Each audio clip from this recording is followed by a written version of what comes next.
Viability is not tethered to anything in the Constitution, in history, or tradition. It's a quintessentially legislative line. Counsel, there's so much that's not in the Constitution, including the fact that we have the last word. Marbury versus Madison. There is not anything in the Constitution that says that the Supreme Court, is the last word on what the Constitution means. It was totally novel at that time. And yet, what the court did was reason from the structure of the Constitution that that's what was intended. And here in Casey and in Roe, the court said there is inherent in our structure that there are certain personal decisions that belong to individuals and the states can't intrude on them. The viability line discounts and disregards state interests, and the undue burden standard has all of the problems that How is your interest anything but a religious view? The issue of when life begins has been hotly debated by philosophers since the beginning of time. It's still debated in religions.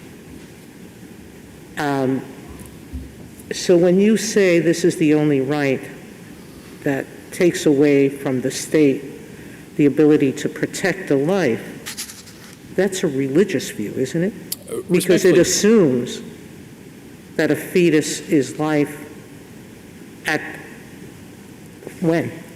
You're not drawing when do you suggest we begin that life? I think the philosophical questions Your Honor mentioned, all those reasons that they're hard, they've been debated, they're important, those are all reasons to return this to the people, because the people should get to debate these hard issues. And this court does not in that kind of a circumstance. So when does the life of a woman and putting her at risk enter the calculus? Meaning, right now, forcing women who are poor, and that's 75% of the population, and much higher percentage of those women in Mississippi who elect abortions before viability, they are put at a tremendously greater risk of medical complications and ending their life, 14 times greater to give birth to a child full term than it is to have an abortion before viability.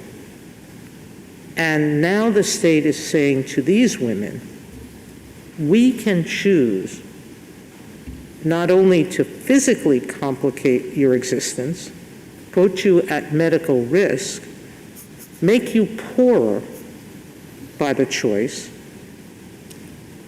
because we believe what?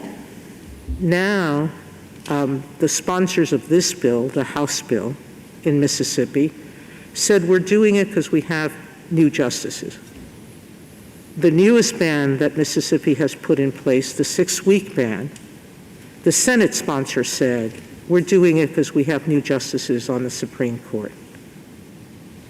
Will this institution survive the stench that this creates in the public perception that the Constitution and its reading are just political acts?